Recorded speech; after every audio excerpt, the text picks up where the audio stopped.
Hi friends, welcome back to Lala வீட்டு சமையல். இன்னைக்கு ரெசிபி தேங்காய் திரட்டு பால். இது ஒரு பாரம்பரிய ஸ்வீட்னே சொல்லாங்க. இது கேரளா, திருநெல்வேலி, சவுத் சைட்லாம் ரொம்ப ரொம்ப ஃபேமஸுங்க. இதுக்கு ரெண்டே பொருள் தாங்க தேவை. ஒன்று தேங்காய், இன்னொன்று சிறுபருப்பு. மற்றதெல்லாம் எல்லா ஸ்வீட்டுக்கும் போடுற மாதிரி நாட்டு சர்க்கரை, திராட்சை, முந்திரி, நெய் இதெல்லாம் நம்ம அதில் ஆட் பண்ணுவோம். இது ஒரு அல்வானே சொல்லாங்க. அந்த டேஸ்ட்டு தாங்க இருக்கும். இது ஒரு அதனுடைய டேஸ்ட்டும் டெக்ஸ்சரும் அல்வா மாதிரியே இருக்குங்க. ரொம்பவே டேஸ்ட்டாக இருக்கும். வாங்க எப்படி செய்யுதுன்னு பார்க்கலாம். அதுக்கு ஒரு பெரிய சைஸ் முழு தேங்காவை துருவி வச்சுருக்கேங்க.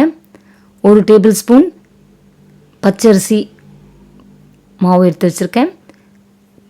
நாட்டு சக்கரை 300 கிராம்ஸ் எடுத்து வச்சுருக்கிறேன். ஏலக்காய் அது கூட அரைச்சிடலாம். சிறுபருப்பு 3 டேபிள் ஸ்பூன் எடுத்து வச்சுருக்கேன். திராட்சை, முந்திரி ஒன்று 50 கிராம் எடுத்து வச்சுருக்கேங்க.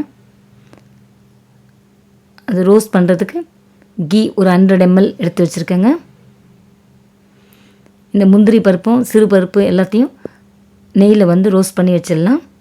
ஒரு பேனில் 3 டேபிள் ஸ்பூன் சிறுபருப்பு எடுத்துக்கலாங்க. அதாவது பாசி பருப்பு.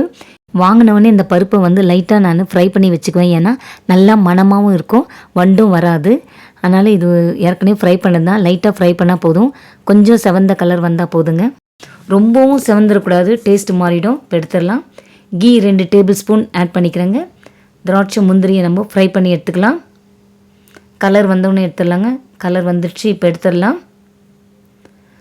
அதே கீயில் திராட்சையை ஃப்ரை பண்ணி எடுத்துக்கலாம். இது கொஞ்சம் குண்டு குண்டாக வந்தவுடனே உடனே எடுத்துடலாங்க. இது எடுத்துடலாம். இப்போ நம்ம ஃப்ரை பண்ண சிறுபருப்பை அரைச்சி எடுத்துக்கலாம். ஃபைன் பேஸ்ட்டாக அரைச்சிடுங்க. இதில் ஒரு ஏலக்காய் போட்டு அரைச்சி எடுத்துகிட்டு வந்துடலாம். பாருங்கள், எடுத்து காமிக்கிற பாருங்கள், அவ்வளோ நைஸாக இருக்குது. அந்த அளவுக்கு நீங்கள் அரைச்சி எடுத்துங்க. அதிலே தேங்காய் போட்டு அரைச்சிங்க.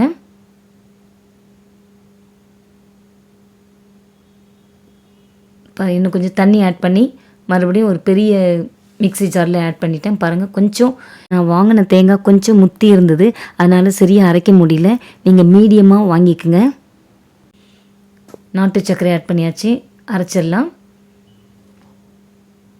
அவ்வளோதாங்க. எலசாக இருக்கணுங்க. எலசாகவும் இருக்கக்கூடாது, முத்தலாகவும் இருக்கக்கூடாது. மீடியமாக தேங்காய் வாங்கி நல்லா நைஸாக அரைச்சிங்க.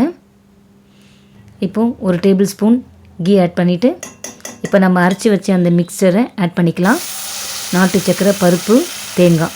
ஸ்டார்டிங்லேருந்து லாஸ்ட்டு வரையுங்க, இது செய்து முடிக்கிற வரையும் சிம்மிலே இருக்கணுங்க ஸ்டவ்வு.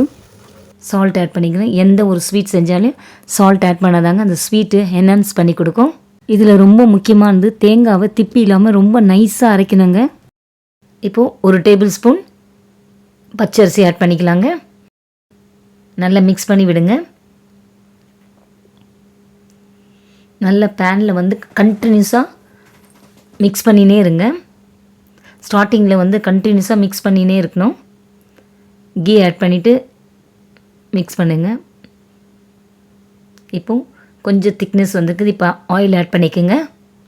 இந்த மாதிரி கீயும் ஆயிலும் மாற்றி மாற்றி கொஞ்சம் ஆட் பண்ணினே வாங்க. இது ஆயில் 50 ml ஆட் பண்ணியிருக்கேன். கீ 100 ml கொஞ்சம் கொஞ்சமாக ஆட் பண்ணுங்கள் கடைசி வரையும். நல்லா பேனில் ஒட்டாமல் வரணும், அதுதான் கரெக்டு பதம். நான் காண்பிக்கிறேன். இதே நான்ஸ்டிக்கு பேனாக இருந்தாக்கா கொஞ்சம் கூட ஒட்டாது.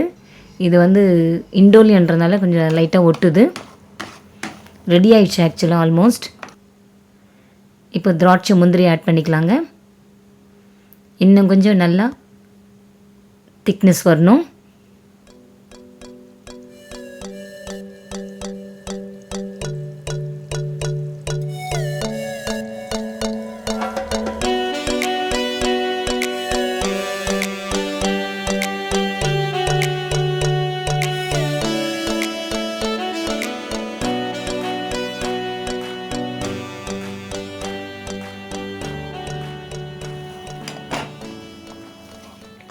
அவ்வளோதாங்க.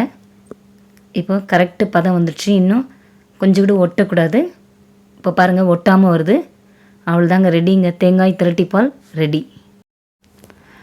அவ்வளோதாங்க. எவ்வளோ சாஃப்டாக இருக்குதுன்னு காண்பிக்கிறேன் பாருங்கள். சாஃப்ட் மட்டும் இல்லைங்க, ரொம்ப டேஸ்ட்டாக இருக்கும். கண்டிப்பாக நீங்கள் வீட்டில் ட்ரை பண்ணி பார்த்து என்ஜாய் பண்ணுங்கள். இந்த வீடியோ பிடிச்சிருந்தால் லைக் பண்ணுங்கள், ஷேர் பண்ணுங்கள், சப்ஸ்கிரைப் பண்ணுங்கள். Thank you. God bless you all.